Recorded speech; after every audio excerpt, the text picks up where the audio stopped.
world is changing fast. New technologies are impacting how we think about products, services, and the way we live our lives. Nowhere is this trend more present than in financial services, where new business models and customer expectations are changing our conceptions about banking, finance, and the very nature of money. Welcome to Rebank, a visionary podcast about banking, Fintech, and the future. The future of banking is here. Hello and welcome to Rebank. I'm your host, Will Beeson. This is part 2 of a 2-part episode. We published part 1 on August 21st as Rebank episode 99. We recently participated in an event with PIMFA, the UK Personal Investment Management and Financial Advice Association, on the subject of Millennials and Financial Services, as part of a research project they're undertaking. The research looks at how people in their 20s and early 30s think about life, work, and the future, and how that influences their financial decisions. We spoke with a range of guests at and around the event, including incumbent investment managers, fintech startups, and millennials themselves, and stitched those conversations together into this 2-part episode. In part 1, we heard from PIMFA's CEO, Liz Field, and head of research, Gary Sunderland, as well as Sally Allan of Wealthify and Ellie Duncan of the Financial Times. In part 2 of the episode today, we sit down with Nina Mohanty of fintech marketplace platform Bud, and Sophie Winwood, formerly of Innovate Finance and soon to be with Anthemis, for a deeper dive into the way millennials think about life, work, and money. A huge thanks to PIMFA for coordinating the event and facilitating our involvement. As always, connect with us on Twitter, Facebook, LinkedIn, or on our website at bankingthefuture.com. Thank you very much for joining us today. Please welcome Nina Mohanty and Sophie Winwood. Nina and Sophie, welcome to Rebank. Hi. Hi. Thanks for having us. Yeah, good to have you guys back. Great to connect. It's been a while, I think. Always good to see you. Yeah, likewise.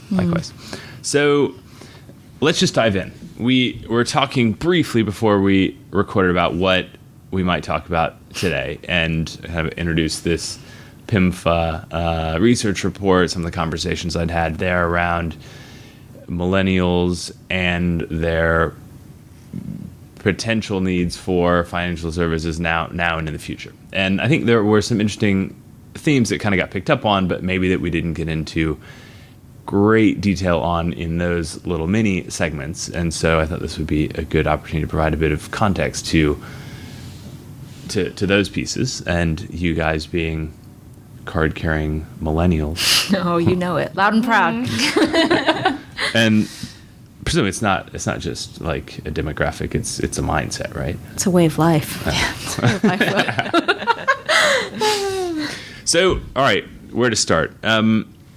Nina, you said something interesting right before we started recording, which was around this like massive impending intergenerational transfer of wealth. Mm-hmm. I think what you said was we're kind of expecting the largest transfer of wealth from one generation to another now, with kind of this like baby boomers, eventually kind of passing on and leaving wealth to millennials who really haven't held steady jobs. They probably don't own anything in their own name. Suddenly they're going to be facing windfall inheritances. What are they going to do?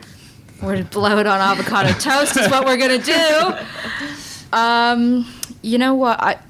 I heard that recently, and I wasn't too surprised by that. I'll definitely have to track down the source for you, but it was interesting to hear that and to reconcile that with the fact that most of the people I know don't own anything. But then, weirdly, there are a few that do own stuff, and they, were just really consistent savers, and they bought a house or they have a car. So, well, okay, let's go back to the start. Painting all millennials with one brush is a bit difficult to do. Yeah. Broadly speaking, I think you're right. We don't own anything. We are quite happy, feeling a bit like amorphous blobs. We're just kind of like there. We have a job. Most of us, I think about 50% of us have some sort of side gig, side hustle going on that we would love to see grow into a full-time job one day. The trope tends to be quite negative, I think, in the media about us, being very entitled and we can't stick around in a job. But I think it's just a shift in values and what we want in life. So I think, if I can speak for the entire generation, we're looking for experiences. We want to feel like we've lived our lives and not wait until we're 65 or now it looks like 70 to go on that vacation, to go to Bali, whatever it is that floats your boat.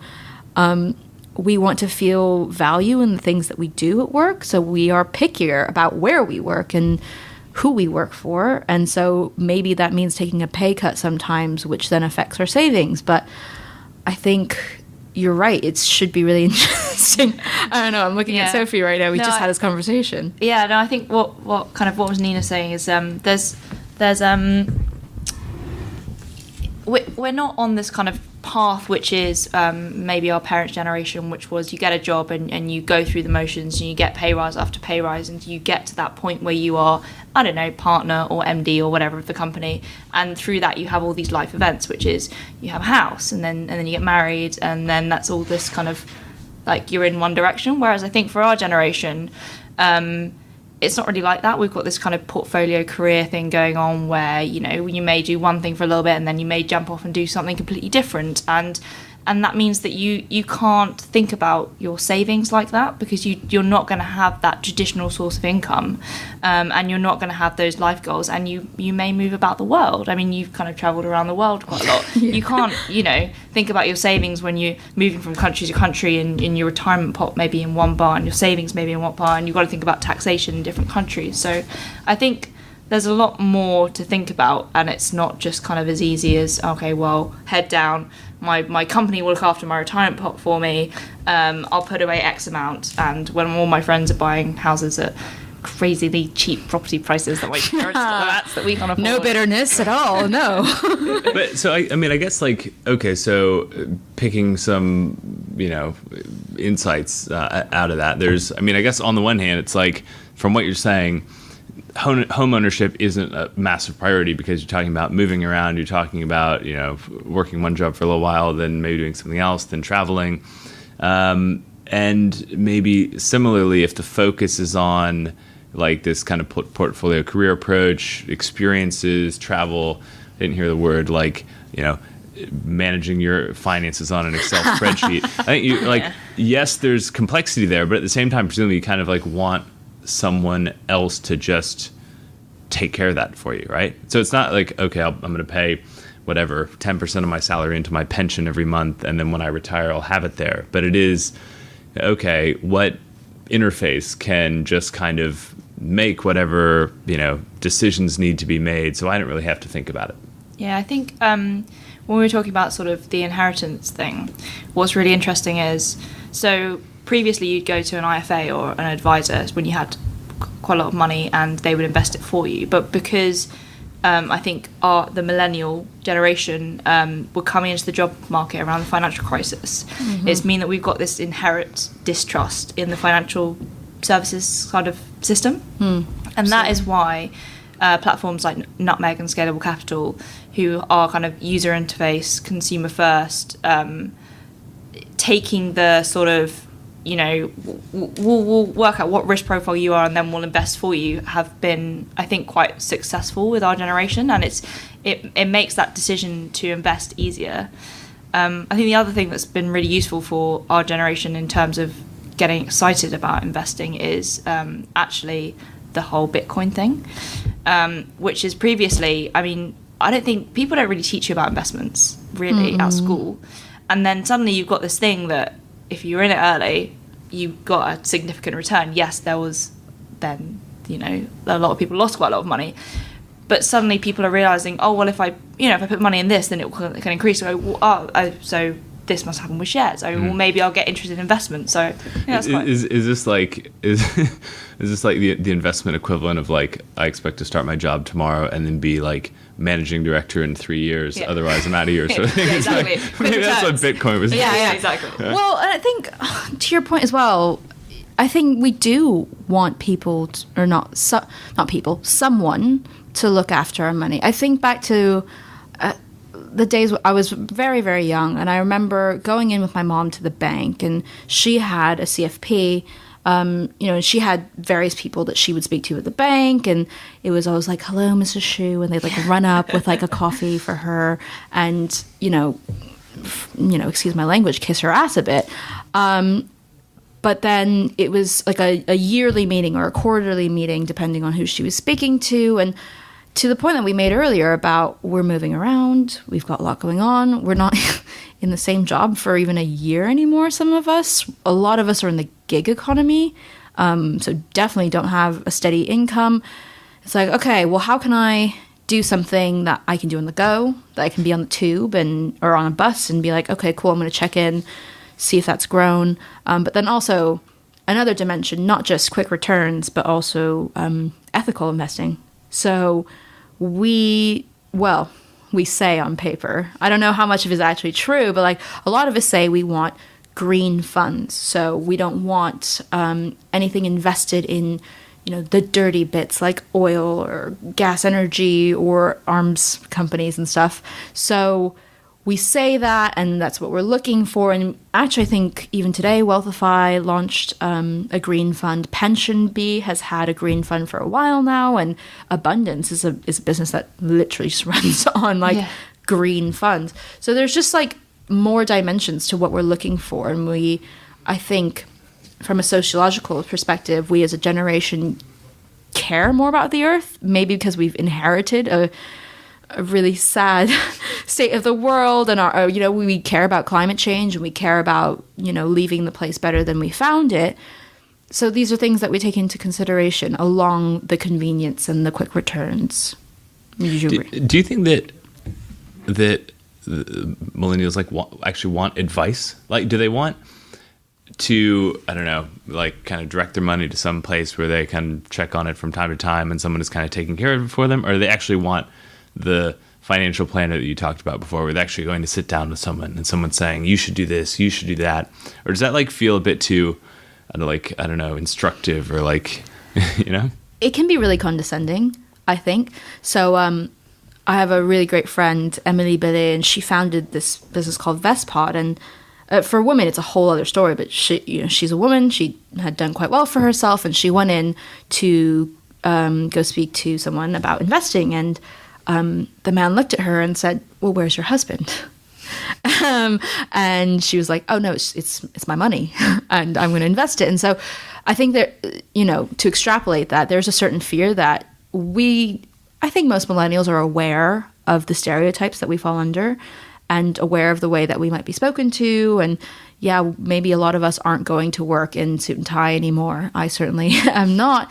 So I think there's a fear of that, but there's definitely, you want to like check in with someone every once in a while. I would if I had the money to invest. There's definitely a balance though, right? Because we live in, I think people are calling it the attention economy, right? So as in there are so many things that like we want to get involved in, we want to do, but we only have a finite amount of time and we want to utilize that, and it's mostly concentrated on our career and our social life. And so that's why you can send your laundry off, and you can get someone from TaskRabbit to do anything you want. The same with investments. I think people don't want to necessarily put in the time and the effort to like trawl through all the funds, to look at the risk appetites.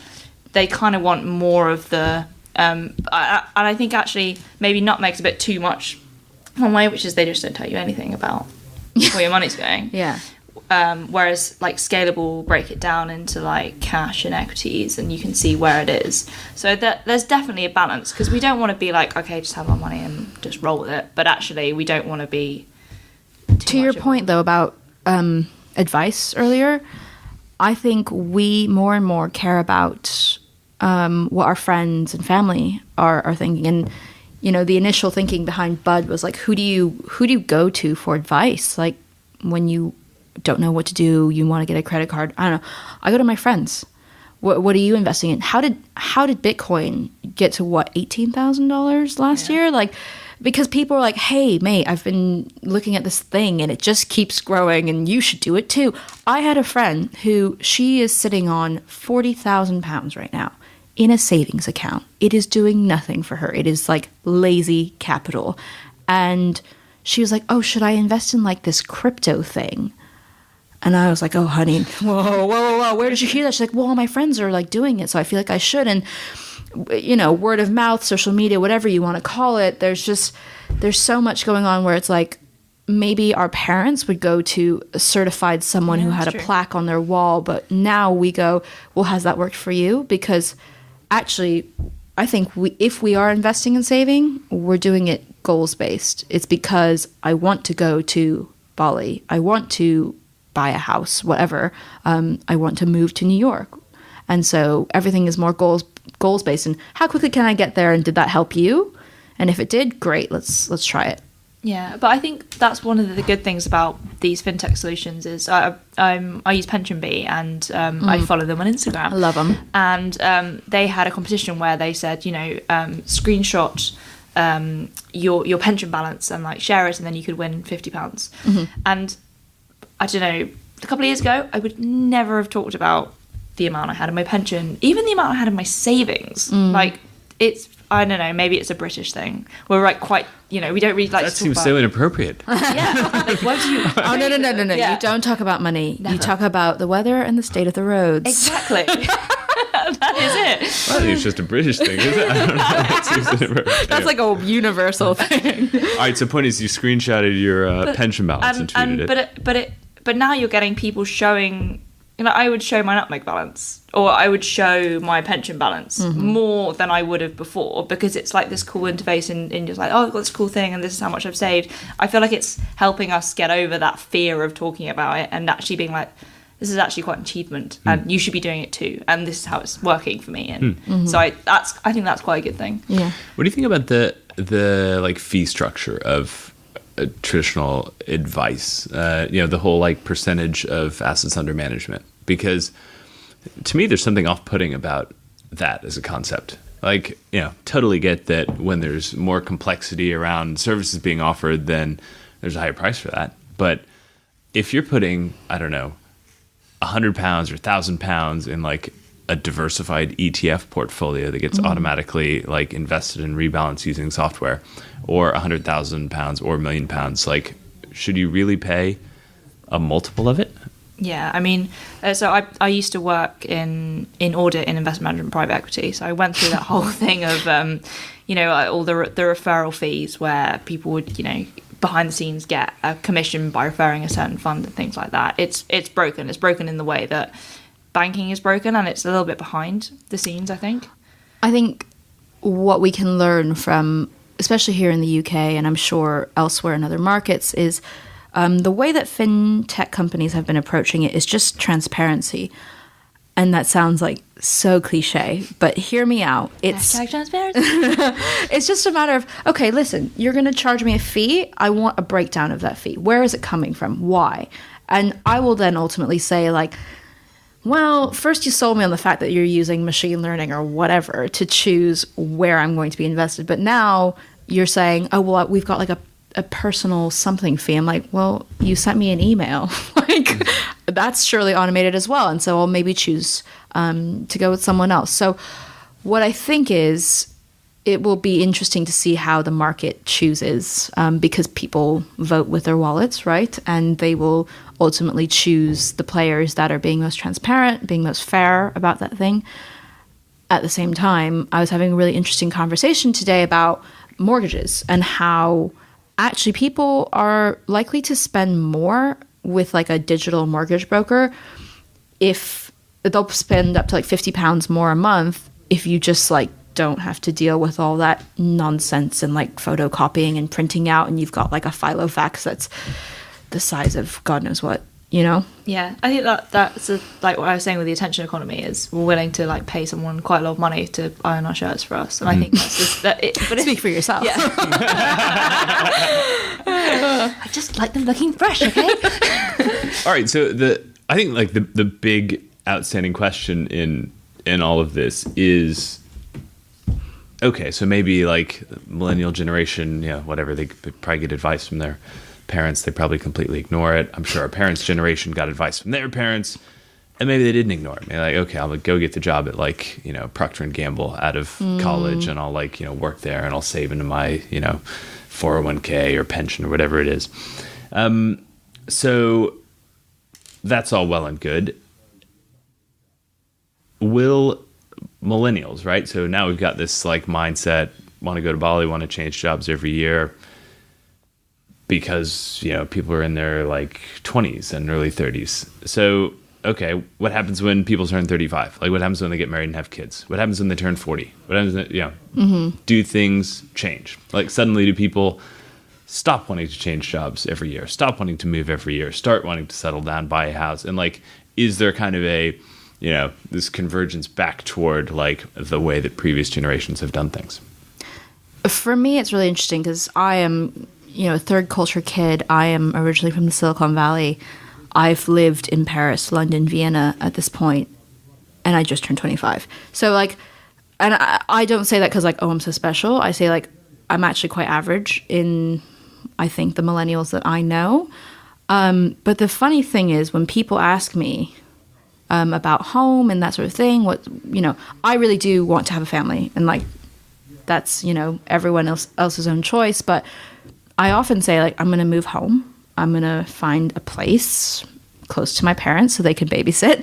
I'm going to buy a place, and then I guess I will, quote, settle down. And I've always said to myself, I'm going to live in New York before I turn 30. So it's almost like I've unofficially given myself until 30 to like go and sow my oats and like live abroad and all that stuff. And in my past life, at age 25, I worked for the U.S. Embassy, and in the foreign service, you get moved around every 2 to 3 years based on your tours. And that was really appealing to me. But then I thought, oh, actually, like, do I want my children to grow up like all around the world like that? I don't know. So it's weird how I am out here being like, yeah, millennials just want choice. We just want to travel. We want to like do everything. But then I've given myself this unofficial, like, no, you're going home. But by 30. You're by 30, you're going to have lived in New York, and then you're going to move home. You're going to somehow buy a house in Saratoga, California, which is like, no way is that happening. Definitely not. And then you're going to settle down and like, I don't know, work for Google or something, because that's where I'm from, for the rest of your life. So maybe now with social working kind of apps like Slack, we can now have a really connected virtual world where you can work from wherever you are. But at the same time, I don't see how that works with having a family if that's something that you want. If it comes down to values, I don't know. Maybe our generation doesn't care about having a family or growing that. I'm kind of different, which is like I hope that. So if you think, so I'm like almost 30, which is really sad. But have a big party, it'll be fine. Yeah, no, it's gonna be fine. But if you think about how much the world has changed in the last 5 years, in terms of even like the gig economy being a thing, then I think actually in the next 5 years there may things will change enough that actually being more flexible at home, working, just become the norm, and it's accommodating. And I think even small things that are, I think, with autonomous cars, it will move to this subscription model where you don't have to own a car, you just rent a car. So why doesn't that apply to housing, which is essentially the renting market? We're all going down the subscription model, which is you're not committing. No one wants to commit to anything anymore. They just want to pay by, I don't know, there's something really, for me, I think about it. So in Germany, actually, apparently, and I can take it, you can correct me, but it seems that a lot of people are renters and they're quite happy doing that. I think in the States and the UK, owning a home is still quite a bit of a status symbol. You want to say that you own a place. We're really excited at Bud that we're working with HM Treasury for the Rental Recognition Challenge, where it is quite targeted at millennials. Yeah, I saw that. Very cool. Yeah, we're really excited about it. And so we're working... So it's basically the concept of incorporating your past successful rental payments into your credit score. Exactly. Or your credit history, just to build that up. Because a lot of people, I personally look at mortgages, the pain points are, 1, the down payment, big one. And 2, just your credit history. And that's always like a chicken and egg thing where it's like, well, now I have to get a credit card and build this. And like, why couldn't I just use something where I'm already paying like, more than maybe what a mortgage payment would be to prove that? Excellent. I think we've covered it. Excellent. There you go. Well, we've got all the answers. Thank you so much for having us. Nina Mohanty of Bud and Sophie Winwood of soon to be Anthemis. Can we say that? Yeah, soon to be Anthemis. Congrats on the new job. Thank you. We're very excited. All right. And if you want to find more about Bud, Yes. I have to, or Jamie would kill me. Absolutely. You can find us on Twitter at @this_is_Bud, or tweet at me at Nina Mohanty on Twitter. And you can tweet at me as well, at Sophie Winwood. Oh God, we're such millennials. I know. Let's go for brunch. Nina and Sophie, thanks for joining us. Thanks for tuning into Rebank. If you like today's show, reach out. Follow us on Twitter at Rebank Podcast and join the conversation. For more on banking, fintech, and the future, check out our regular content at www.bankingthefuture.com.